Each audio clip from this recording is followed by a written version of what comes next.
Olá pessoal, tudo bem? Estamos de volta para mais uma etapa da nossa maratona de lives. Eu vou fazer agora a minha live número 143. É muita live, é uma maratona mesmo, mas eu estou lutando para manter a sanidade nesses tempos bicudos. E eu vou ter a oportunidade de falar com um profissional sensacional. É um advogado militante, né, e que atua como professor também, que eu tenho tido as melhores referências. Estou falando do professor e advogado Wagner Sanches. Ele já está entrando aqui e eu já vou puxar aqui, estou botando o tema, que é desconsideração da personalidade jurídica. Acho que está todo mundo cansado de falar tudo sobre coronavírus, né? E aí eu vou chamá-lo para entrar ao vivo conosco. Cadê ele? Aqui, professor Wagner Sanches. Estou achando aqui. Muito bem. E aí, botando o pessoal. Ó, estou ouvindo aí. Olá, salve, salve. Bom dia, meu querido amigo. Como vai? Que honra estar aqui.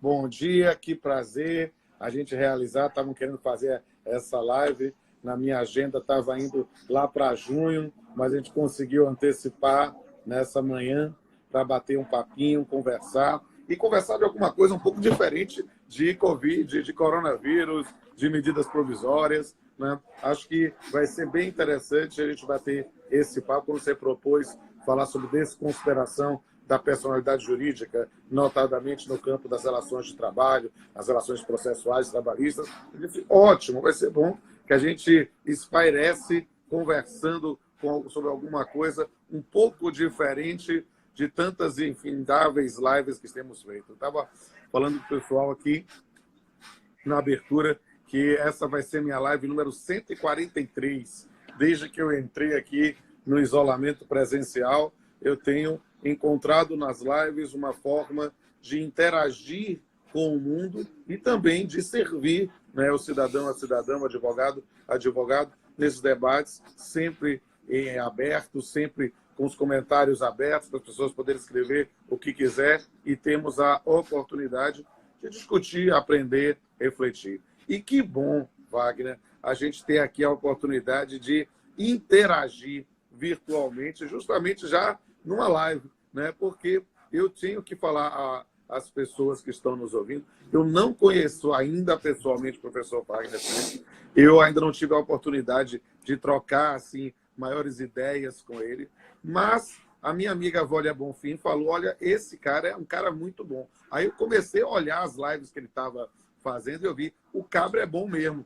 Então, vamos bater um papo aqui, conversar, né? Porque, sem sombra de dúvida, para mim, descobrir novos talentos para o magistério, para mim é maravilhoso, porque eu incorporo isso também nos meus cursos. Eu acho que vai ser uma grande oportunidade da gente bater esse papo.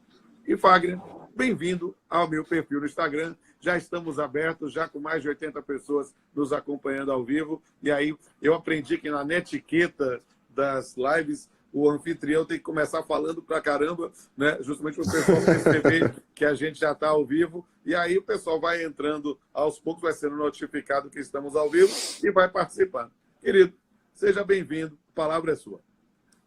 Professor Pamplona, para mim é um privilégio estar participando dessa live contigo. Eu te acompanho já há algum tempo, considero muito e aproveito muito as suas falas, suas palavras, suas disposições, né, suas escritas, seus pensamentos, suas reflexões. Então, realmente, eu me sinto um privilegiado de estar participando, ainda mais com a ratificação de dois professores que eu tenho um apreço muito grande, carinho e consideração, professores Vólia Bonfim e professor Fabiano Coelho, né? São pessoas que eu tenho um carinho muito especial também, e eu espero aqui corresponder, né, com as expectativas dentro desse bate-papo que nós vamos travar aqui sobre a desconsideração da personalidade jurídica, que é um tema realmente que foge daquilo que hoje é o ponto mais central, né, das lives. E parabéns pela sua maratona, né? Muita disposição. Eu tenho visto o seu serviço, o seu préstimo pró-sociedade brasileira, e aqui fica o meu registro de agradecimento, inclusive, né? Em nome de todos nós que recebemos as suas belíssimas lições, né, e orientações todos os dias. estou aqui à disposição. No que precisar, vamos conversar e refletir, né, sobre esse tema tão importante para o nosso dia a dia. Perfeito, vamos bater esse papo. Eu estou muito satisfeito aqui e quero dizer a todo mundo que siga aí o professor Wagner Santos aí no Instagram. Ele está aqui, o perfil dele está marcado também no card que eu fiz aqui. Me siga aqui, R. Pamplona Filho, e nos canais do YouTube. Essa live eu vou deixar salva, né? O Instagram mudou o formato, não fica mais aquele salvo 24 horas, já entra direto no feed. Então, vou colocar assim diretamente no feed e eu vou também baixar os meus canais no YouTube. Quero pedir para que todo mundo possa se inscrever lá, vai ser um prazer. Eu tenho colocado, só quando tem um acidente, percurso, alguma coisa assim, mas quando eu consigo resgatar a imagem, eu coloco todos lá nos dois canais, né? Quando eu sou o anfitrião aqui como essa, eu vai para o canal Pamplona. Quando eu sou o convidado, vai no canal Papiando Pamplona. É simplesmente só para organizar direitinho, porque no canal Pamplona eu boto conteúdo exclusivo e no canal Papiando com Pamplona eu boto o conteúdo que é compartilhado com outros canais. Então, vocês vão ter a oportunidade, mas se inscrevam nos dois, porque para mim é muito importante. Não estão monetizados, são simplesmente uma forma de servir a comunidade. Você clica lá no sininho, todo dia entra vídeo novo e é uma forma que eu possa colocar para servir. E vamos bater nosso papo logo, Wagner. Wagner, vamos lá. Quando você me provocou a falar sobre esse tema, eu disse, olha, Wagner, eu preciso dizer para você que talvez, pela minha formação civilista, eu não seja, assim, talvez o mais entusiasmado defensor, não do Instituto defendo tranquilamente, mas da forma que a Justiça do Trabalho fazia desconsideração na prática. E eu digo isso com liberdade, Wagner, porque eu não sei a sua idade, mas eu estou na Justiça do Trabalho desde 1992, contando meu tempo de servidor. Entrei lá com 19 anos, né? E depois virei juiz com 23. Eu, desde 95 atuo na magistratura. Vivi mais tempo sendo juiz, tanto na Justiça do Trabalho, do que fora dela. E eu posso dizer, cara, que eu não sei só contar a história, não. Eu sou testemunha da história de todo um processo de aceitação, porque inicialmente era absoluta rejeição, e depois da sua aceitação. E aí há um passo também, é uma frase da sabedoria popular. Quem nunca come mel quando come se lambuza, né? Quem nunca comeu melaço quando come se lambuza. Digamos assim, com certos exageros. E eu vou fazer esse diagnóstico de exagero na medida que eu for falando. Mas eu vou fazer, primeiro, sabe, umas considerações históricas, para fazer, aí falando um pouco sobre o direito civil, explicando para quem eventualmente não conheça muito a matéria, né, do ponto de vista teórico, às vezes só da prática. Eu vou fazer algumas considerações que talvez elas sejam muito úteis para, na verdade, já superar alguns equívocos conceituais que vemos na prática. Por quê? Primeira questão é a expressão. E quando você propôs, você utilizou o termo absolutamente técnico, desconsideração da personalidade jurídica, porque é isso que se trata. A gente tem que ter muito cuidado, até mesmo por causa da nossa doutrina de direito material, para não confundir os institutos. O instituto que nós estamos tratando é a desconsideração da personalidade jurídica. Não é a despersonalização e não é a execução de bens de sócio. É preciso explicar terminologicamente e juridicamente o que são esses três institutos. A desconsideração da personalidade jurídica é uma superação episódica da personalidade. Ou seja, ela não afeta a personalidade em si, mas sim ela é afastada para que certos e específicos interesses sejam destinados aos bens de sócios e administradores. Isso é desconsideração. Eu vejo, há tanto tempo, palestrando sobre isso no país todo, eu vejo em acórdãos, eu estou falando de acórdãos mesmo, a utilizar a expressão despersonalização para isso. É muito comum. Está absolutamente equivocado. Por quê? Porque despersonalização é uma expressão plurissignificativa que, na dogmática de direito material, significa uma coisa e no direito material civil e processual significa outra. Né? No campo, do ponto de vista do direito material trabalhista, a expressão despersonalização é sociológico, que é a despersonalização do empregador, por causa da própria expressão da CLT de identificar o empregador como uma empresa individual ou coletiva. Então, o fenômeno que gera, do ponto de vista sociológico, o fenômeno jurídico da sucessão de empregadores, da continuidade empresarial, é a despersonalização, ou seja, não identificamos o empregador na pessoa física que contrata, mas sim na própria atividade. Esse é o fenômeno sociológico, que não tem nada a ver com o fenômeno jurídico civil e que serve o processo. Despersonalização para direito civil é sinônimo de despersonificação, ou seja, extinção da personalidade jurídica. É o que aconteceu com a torcida Mancha Verde, naquele famoso caso lá, especificamente com Fernando Capês, a situação da cassação do registro. Por quê? Porque a pessoa jurídica nasce porque se registra. E a pessoa natural se registra porque nasce. Mas se nós cassamos o registro, a pessoa jurídica morre. E isso é despersonalização ou despersonificação. Que não se confunde também com responsabilidade direta de sócios. Que aí é aquela previsão lá do CTN, ou que se usou durante muito tempo em relação aos atos ultravires, que é uma situação que continua existindo na legislação. Mas por quê? Por que eu faço essas considerações terminológicas ou conceituais de cara? Porque, meu amigo, eu entrei na Justiça em 92. As primeiras previsões legais específicas no Brasil sobre desconsideração são de 94. O Código de Defesa do Consumidor e a primeira lei antitruste. E aí o que é que acontece? Eu via quanto havia resistência, ainda na vigência do Código Civil de 16, na Justiça do Trabalho, para pensar em desconsideração. E eu vi que os primeiros que começavam a aceitar simplesmente queriam dizer, olha, vou fazer a desconsideração quando tem prática de atos ultravires, ou vou verificar a desconsideração naquelas hipóteses lá do CPC de 73, que não era desconsideração, era responsabilidade patrimonial direta, ou seja, havia toda uma construção que a gente já recebia da nossa base teórica para tentar adequar no que eu chamo de nostalgia de legislação revogada ou saudade de doutrina superada. A gente incorporava isso na prática para tentar ficar numa zona de conforto. A gente não. A gente ouviu o Poder Judiciário, eu ainda entrando, só virei juiz em 95, né? Mas aí eu vi como isso, pouco a pouco, foi sendo vencido. Eu vi como os meus colegas magistrados, alguns vanguardistas, queriam aplicar o Código de Defesa do Consumidor na Justiça do Trabalho e eram tidos como malucos, revolucionários, não sei o quê. E isso, na verdade, foi sendo construído pouco a pouco. Só que aí, na verdade, de repente, a desconsideração entrou no outro lado da moeda.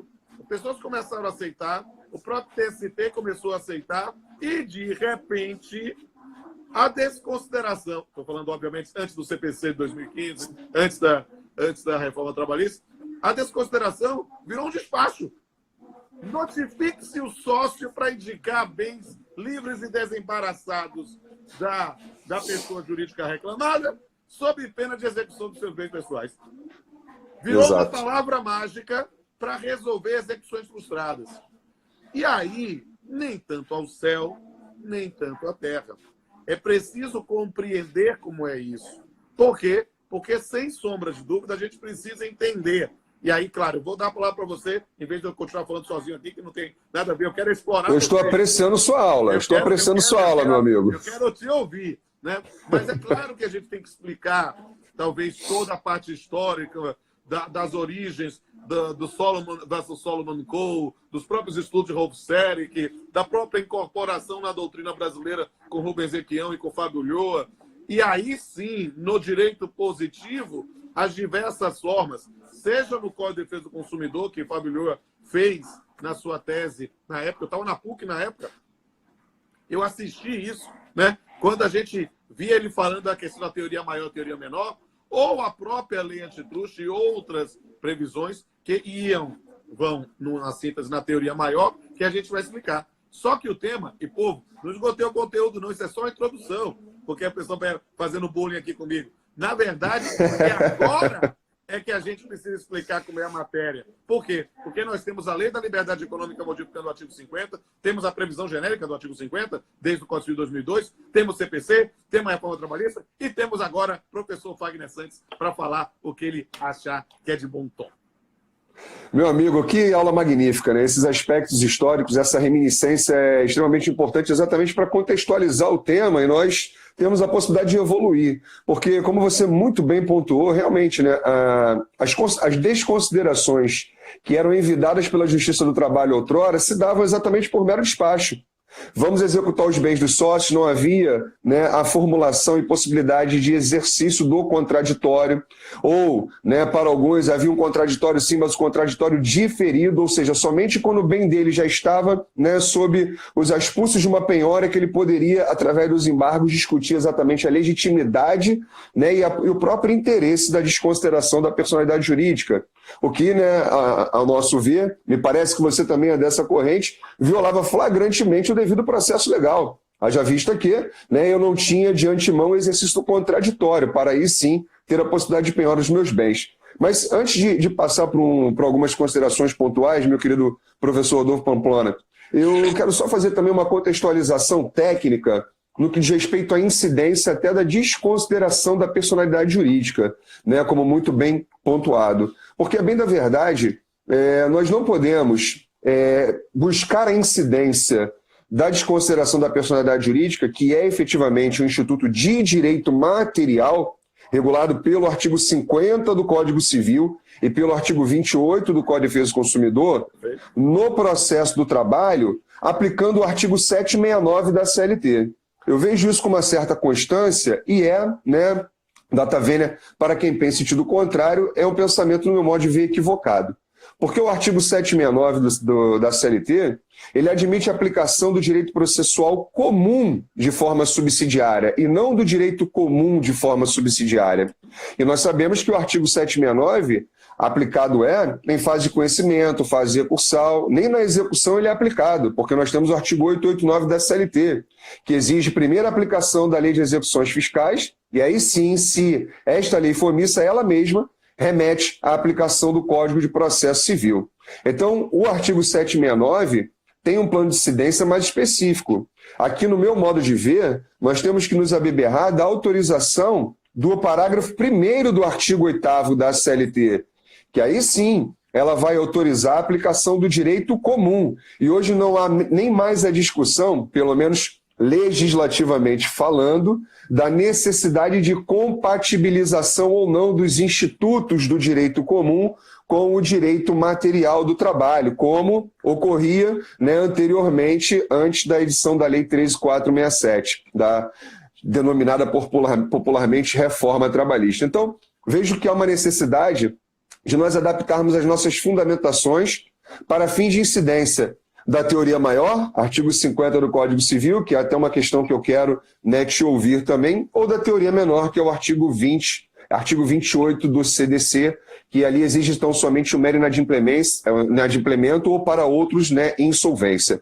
Mas, de toda sorte, então, deixo aqui registrado, no meu modo de ver, a necessidade de se fundamentar, né, a incidência desses dispositivos com fundamento no artigo 8º, parágrafo 1º da CLT, e não do artigo 769 do mesmo diploma legal. E, ademais, há também quem pense que nós nem poderíamos aplicar o Código de Defesa do Consumidor. Né? Porque o parágrafo 1º do artigo 8º, ele diz que o direito comum será aplicado. E o Código de Defesa do Consumidor é um direito especial, é norma especial. Sei que isso é minoritário, evidentemente, mas eu estou trazendo, né, a fins de consideração, porque é para ampliar o horizonte daqueles que estão aqui nos ouvindo, a fim de reflexão.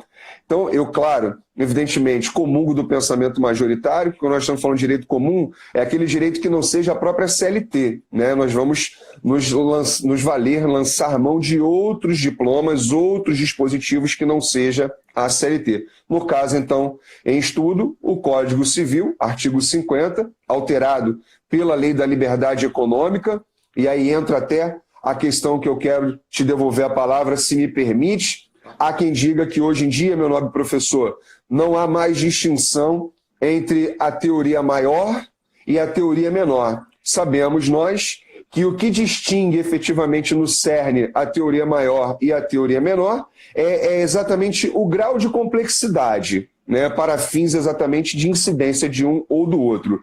E aí eu já lhe devolvo a palavra em tom de pergunta, né? O que o meu querido mestre entende sobre este aspecto? Há ainda essa distinção para fins práticos de incidência do Instituto, ou, na verdade, esse é um debate acadêmico que, para fins práticos, não há muita relevância? Eu acho a sua pergunta importantíssima e eu vou me arriscar a respondê-la, porque confesso que já tenho um posicionamento firmado. Então, para mim, o que é que a gente precisa explicar historicamente?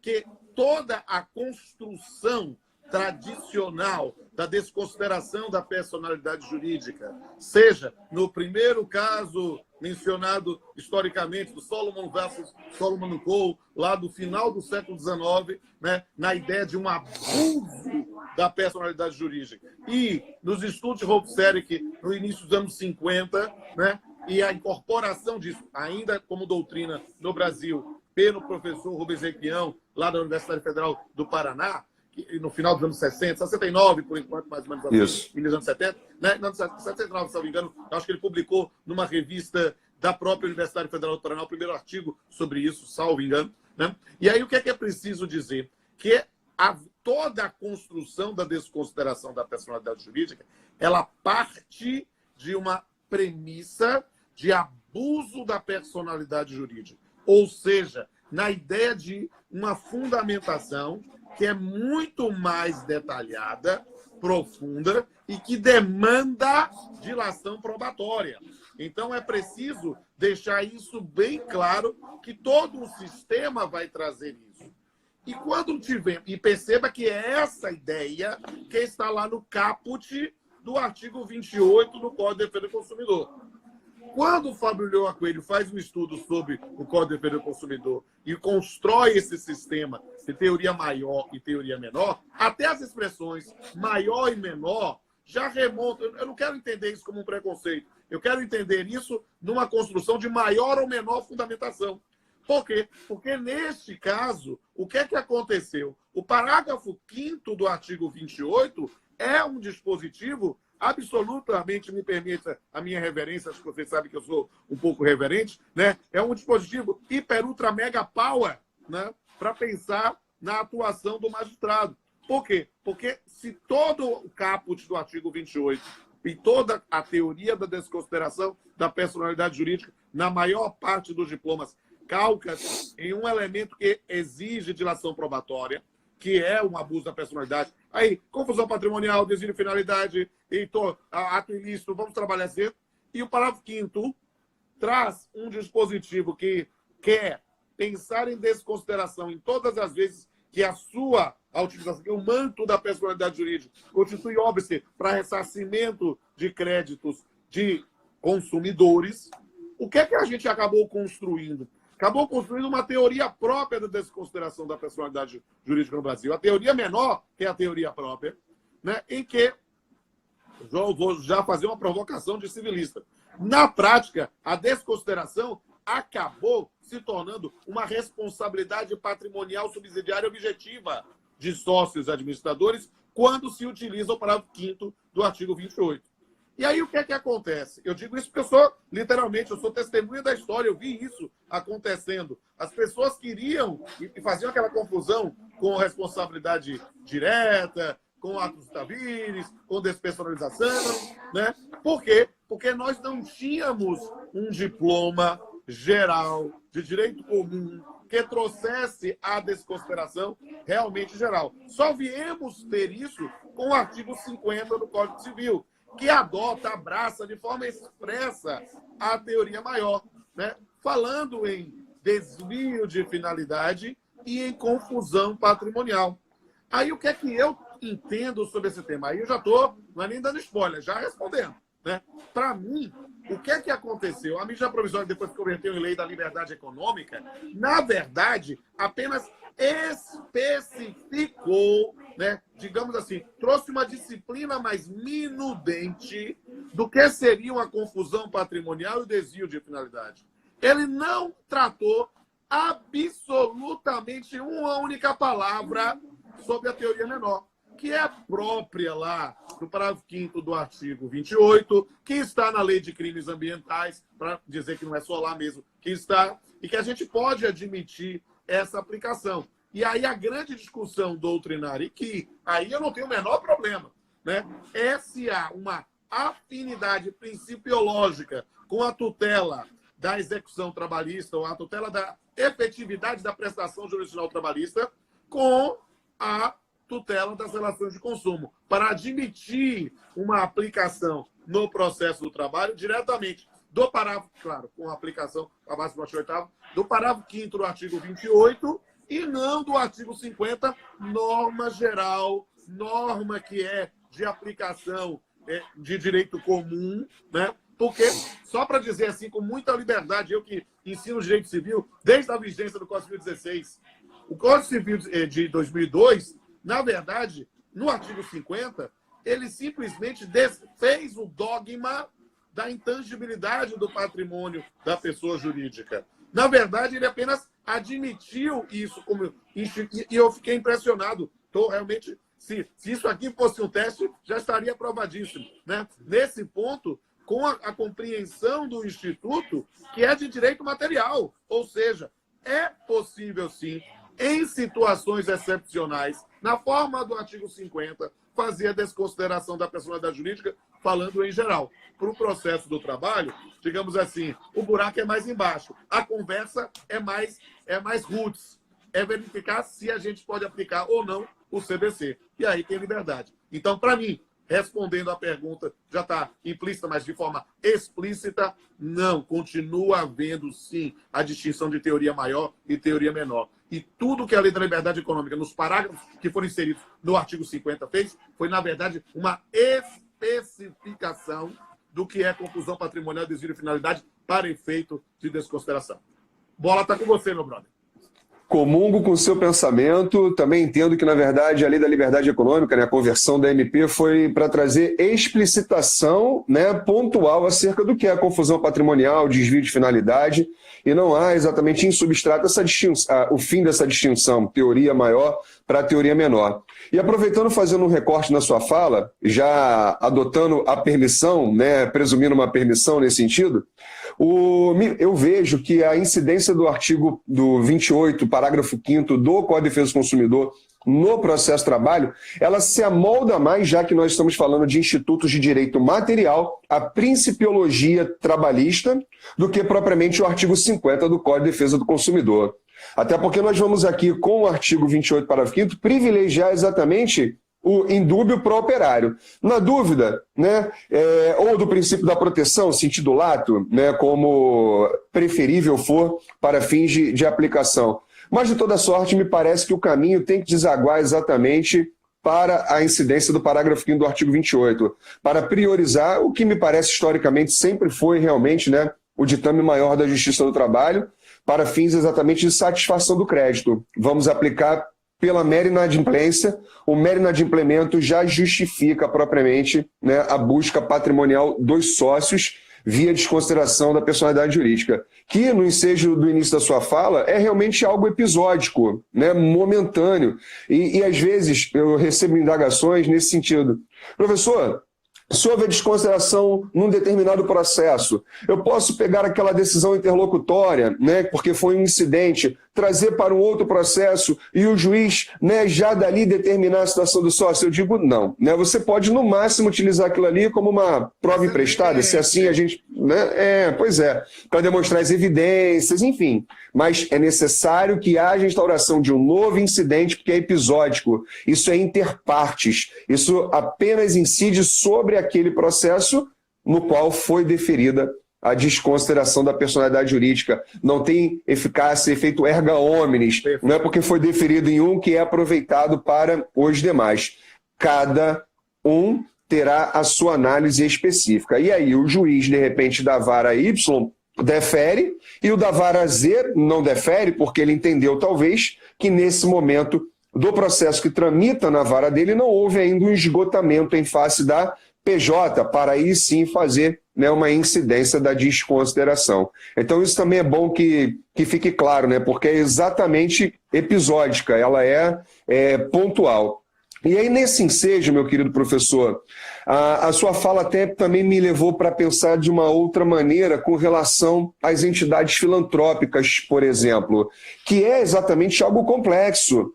Como fazer a incidência da desconsideração da personalidade jurídica usando tão somente o artigo 28, parágrafo 5º do Código de Defesa do Consumidor para as entidades filantrópicas? Esse é um problema. Esse né? é um problema seríssimo e esse é, digamos assim, tudo mais que já falei e que eventualmente eu vou falar sobre a parte processual, eu tenho posicionamento absolutamente firme, registrado, inclusive nos meus livros com o Pablo.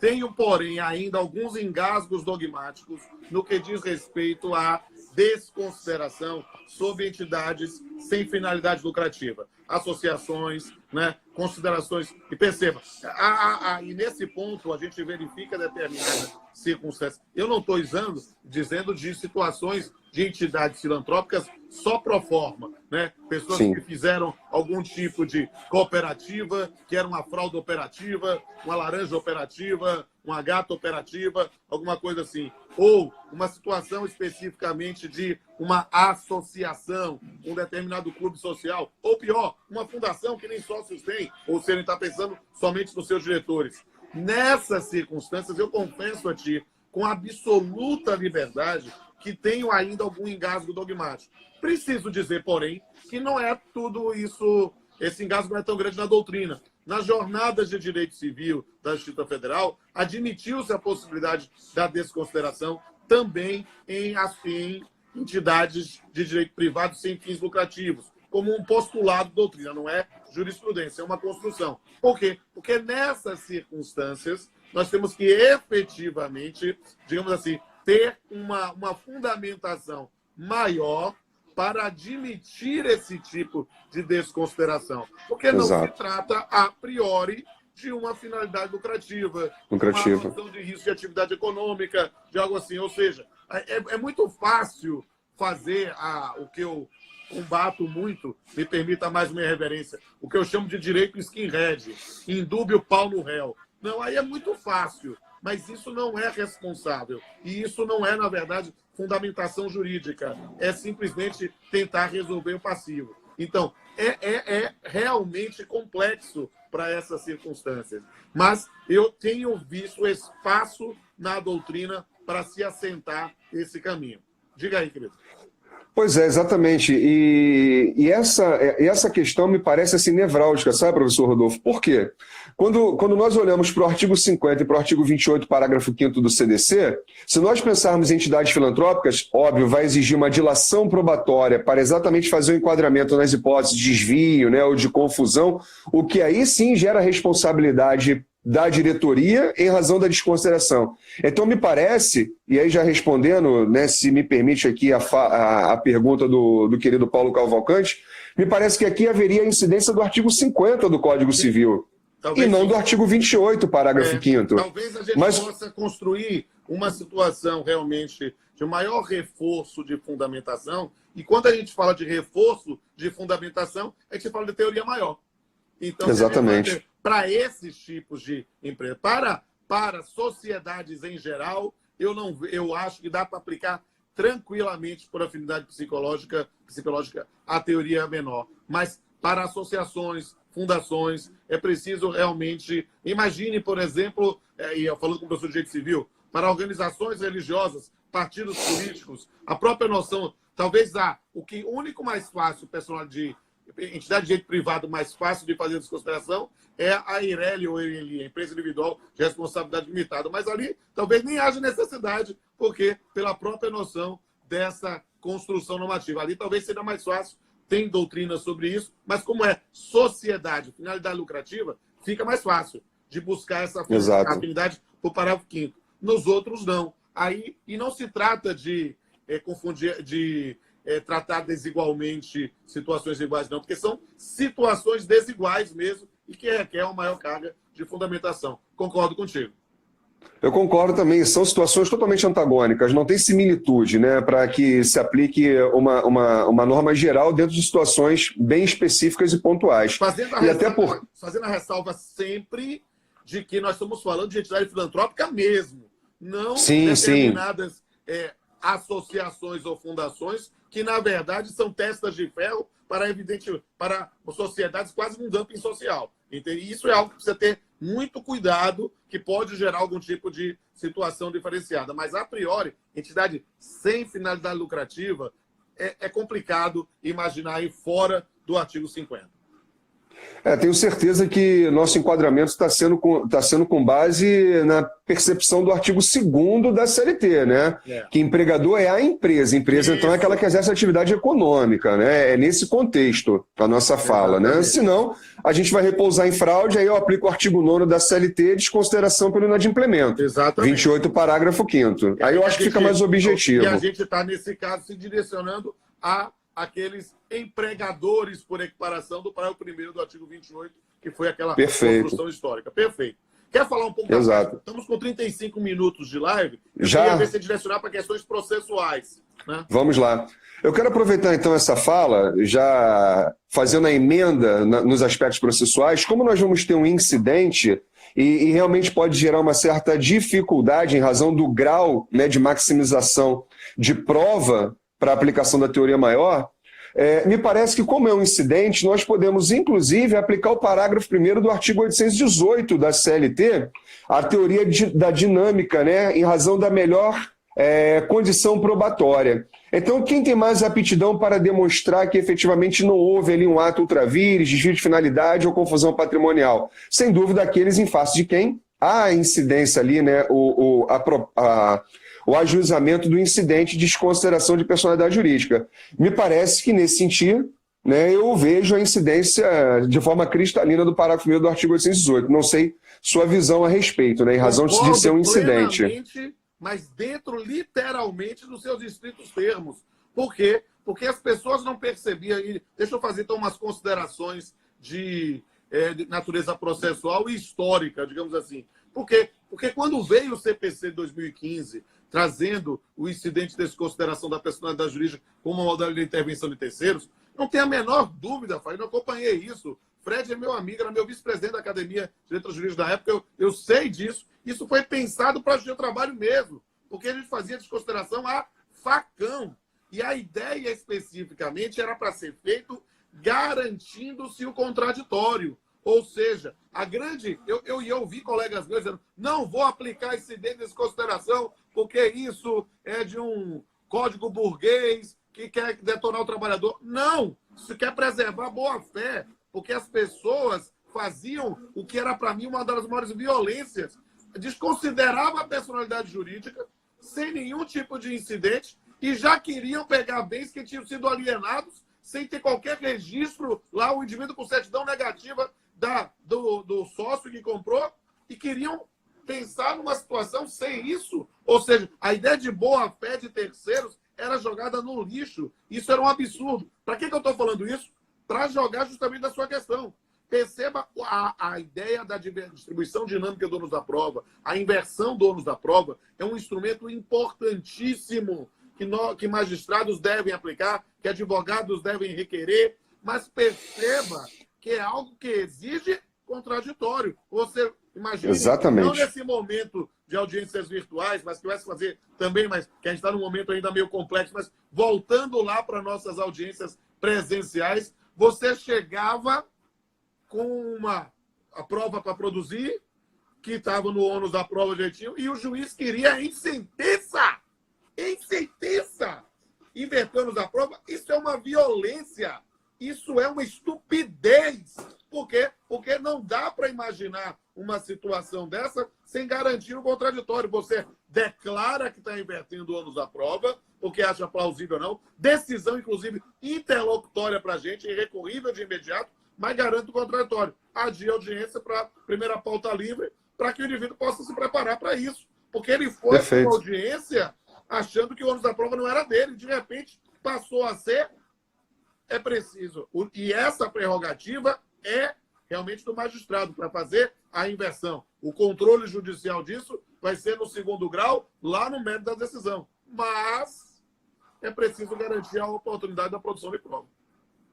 E é interessante essa sua visão, professor, porque o próprio parágrafo 1º do artigo 818, né, e o parágrafo 2º, no contexto, ele diz o seguinte, que há requerimento da parte, né, o juiz vai adiar.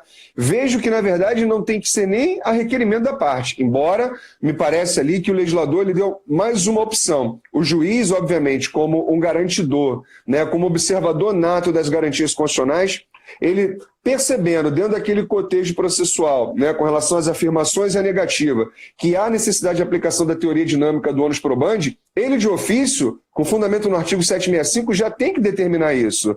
Agora, abre-se a possibilidade da parte, em eventual vislumbrar, né, de prejuízo, ela sim, olha, excelência, pela ordem, vou requerer, inclusive, que seja redesignada, né, a audiência a fim de que eu possa, né, me abastecer do teor probatório que agora eu recebo para os meus ombros. Perfeito. Me parece que é nesse sentido. Né? Eu confesso a ti, Fagner, que quando há requerimento de inversão do ônus à prova que eu acolho, eu já vou deferir. Eu já pergunto, doutor, o senhor quer que eu devolva o prazo? Porque eu nem espero o requerimento, eu não quero, porque perfeito. Se aqui, eu já vou deferir. Parece-me um mínimo de respeito na atividade jurisdicional. Vou mandar um abraço aqui para a doutora Elisa Tavares, que está nos assistindo, está fazendo umas lives sensacionais, participei também. Se não fez ainda com o Fagner, faça, viu, Elisa? Que o cabra é bom. Vamos embora. Será um prazer, será um prazer. Então, e realmente, só voltando um pouco nesse aspecto histórico da desconsideração, nós não tínhamos realmente um regramento próprio na CLT. Nós aplicávamos, né, o CPC 2015. Na verdade, a bem da verdade, nós sabemos que a desconsideração, como você já falou, era um mero despacho. Não havia uma decisão fundamentando a desconsideração, que tem viés interlocutório. Então, a magistratura trabalhista o fazia de que maneira?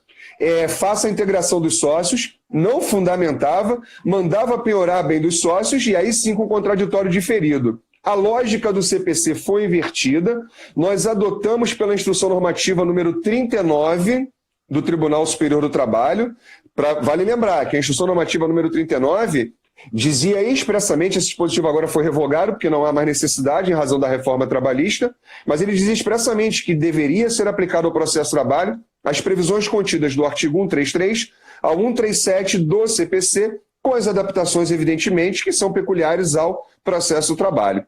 Veio a reforma trabalhista, inseriu o artigo 855-A na CLT, o que fez, obviamente, né, gerar a revogação da previsão da instrução normativa número 39, porque agora nós temos uma disposição específica. E aqui vale também registrar, professor Rodolfo, que não podemos confundir o incidente de desconsideração da personalidade jurídica, que é uma norma de caráter processual, com a desconsideração propriamente dita, voltamos a dizer, que é de natureza material. Né? Porque aqui... Pois não, professor? Não, é só porque eu quero aproveitar esse gancho que você falou e até o senhor me permita ser mais crítico, né? Porque eu vi essa construção na prática, mas essa ideia de, olha, eu estou fazendo a desconsideração, mas com um contraditório diferido, depois que garantir a execução, ele vai poder discutir. Isso é violência. Isso é arbitrariedade, porque é querer pegar o raciocínio do processo de execução trabalhista, em que você já teve todo o contraditório desde a cognição, e aí sim, para discutir em embargos de execução, você precisava garantir. Aqui não, o indivíduo está sendo integrado à lide agora, e para ser integrado à lide sem previsão legal, queria que ele garantisse a execução. Isso era um absurdo. Acontecia a rodo, acontecia, mas o fato de alguma coisa ser feita da mesma forma durante diversos anos não torna certo. É preciso saber isso. E a mudança, digamos assim, com a criação do incidente foi justamente para combater, digamos assim, a cristalização dessa violência materializada em uma teoria. Perfeito. E vale dizer que a responsabilidade dos sócios ela não é solidária. Não. É isso que acontecia, né? Era isso que acontecia. Se partia de uma premissa totalmente equivocada de que não é sócio, então se a empresa está sendo processada, o sócio já sabe que vai responder. Não, não tem como presumir isso, né? Nós não sabemos as vicissitudes que ocorreram na empresa durante, né, a relação contratual e mais ainda durante, né, a relação jurídica processual. Então me parece que eram decisões equivocadas realmente, né? Pois não, professor? Não, é só porque eu talvez, ele está começando uma amizade agora e eu preciso explicar para vocês uma coisa da minha experiência. Talvez por eu ser juiz do trabalho, ter feito concurso para direito civil, né, ensinar as duas matérias indistintamente, às vezes as pessoas, e nós estamos vivendo um mundo muito complicado do ponto de vista político, porque as pessoas ficam colocando tudo em uma caixinha, num fla-flu ideológico. Isso é tão... Infelizmente. Infelizmente, porque isso é tão complicado, né? Eu já fiz, por exemplo,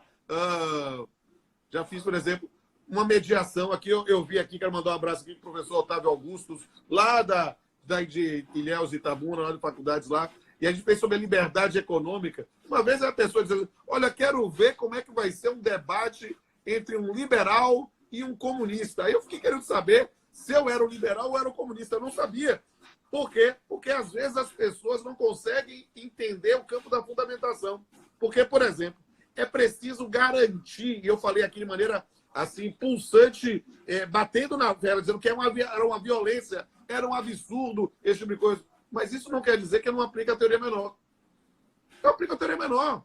Eu acho que é afinidade psicológica, mas eu aplicar uma teoria que me dá mais poder na relação jurídica processual, uma teoria de direito material que me dá mais poder na relação processual, não me autoriza a atuar como um leviano, como um tirano de toga. É preciso efetivamente garantir o contraditório. Ah, mas aí que o indivíduo naquela fase assim, meio do... aperta o botão do exploda-se, né? Não, mas ele vai dizer o quê? Eu sei lá, ele que vai dizer. Ele pode dizer que não é sócio. Ele pode dizer que é laranja. Ele pode dizer que... Exatamente. Que saiu da empresa... É contraditório. Ele pode... É contraditório. Ele precisa garantir o contraditório. E é preciso entender que o interesse no contraditório é uma garantia de um direito fundamental para a sociedade. E o que na verdade, não me agoniava, não. Agoniava é uma expressão bem baiana, tá? Né? Quase me enojava. Era as pessoas não perceber a importância da boa-fé de terceiros.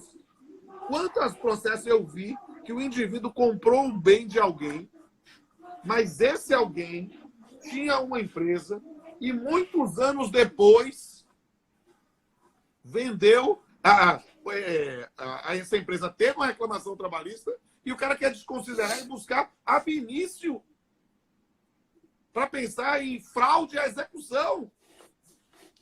Inconcebível, né? Perceba, isso na verdade, aí o que é que acontece? E eu digo sempre, a jurisprudência é um caso tipo de apropriação intelectual indébita. Quem faz jurisprudência é o advogado. O juiz só leva a fama. Eu vejo como os senhores foram se adaptar a isso. O senhor vai fazer consultoria preventiva, portanto, a seu cliente que vai comprar um bem. Pega aí certidão negativa seu, das empresas, da mulher, do pai, do filho, do Espírito Santo. Por quê? Porque precisa fazer alguma coisa para evitar essa sensação terrível. Alguém tem que pagar. Não dá. É preciso entender que a execução frustrada existe como instituto processual. Se alguém demanda contra alguém que não tem dinheiro, não vai receber nada. Não, é verdade. E um Estado que se predispõe, né, a gerar segurança jurídica, ele não pode gerar às avessas a insegurança, né? Por meio daquele que realmente aplica a tutela jurisdicional. Me parece, sabe, professor Rodolfo, se me permite fazer essa consideração, as pessoas, propositalmente, elas acabam se despindo das premissas básicas que fundamentam uma dialética. E geram, né, como consequência, exatamente essa polarização, onde nós não conseguimos manter um diálogo harmônico, visando exatamente a evolução do sistema jurídico e do sistema judicial. inicial. Perfeito. Isso não é bom para a gente, né? Nós, como teóricos, acadêmicos, e eu gosto sempre de deixar isso claro, eu aqui, né, estou na posição de acadêmico, de professor, né, o colega também aí na posição de professor, um debate acadêmico, uma conversa acadêmica. Isso não quer dizer, né, que no meu livro esteja de uma maneira e na minha petição vai estar da mesma maneira que o livro. E na sentença também da mesma forma, né? Enfim, né, é isso que precisa ser dito e entendido também. São apenas, né, conversas acadêmicas que nós estamos travando aqui. Mas, voltando aí para uma consideração, professor, até desculpe o tom do desabafo da minha fala nesse sentido. Fica à vontade. Tá? Já está seguindo para o final, que já estamos quase com 50 minutos, então tem que ter cuidado para não cair. Tá. Só uma questão, então, derradeira, que me parece que não está muito claro para muitas pessoas. Nem sempre nós temos que ter um incidente de desconsideração da personalidade jurídica, porque se for requerida na petição inicial, nós não teremos incidente.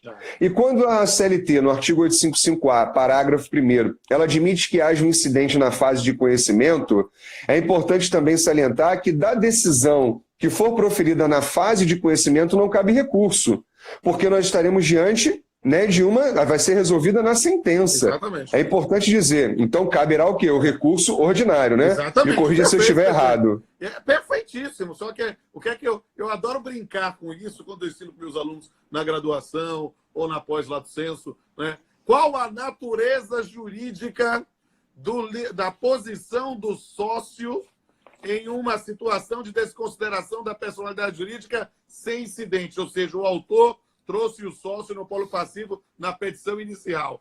Aí os meninos me arregalam o olho, eu digo, bote aí, talvez seja o nome do seu próximo filho. Litisconsórcio passivo, sucessivo, unitário e eventual.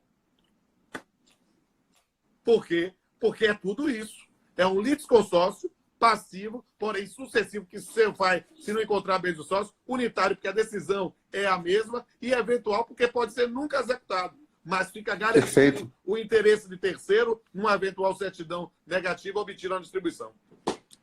Maravilha. Eu vejo também dessa maneira, né? E é notório, né? Se eu estou integrando todos os sócios já na peça preambular, de fato não tem como ser diferente, tem que ser um litisconsórcio. E com todas essas caracterizações, né, muito bem postas, diga-se de passagem, lúcidas como sempre, né, do nosso querido erudito professor Rodolfo Pamplona. Professor, eu estou com o tema esgotado, a não ser uma questão. O que é desconsideração da personalidade jurídica inversa ou invertida? Que também é um tema que eu recebo muitas indagações e explico com carinho para os nossos amigos, né? Bem, o senhor pode fazer as suas considerações sobre? Claro. A desconsideração inversa, ela começou no Brasil justamente no campo das relações de família. Talvez a maior autoridade no Brasil sobre isso seja o professor Rolf Madaleno, lá do Rio Grande do Sul, escreveu muito bem sobre isso. E a gente vê qual é a situação.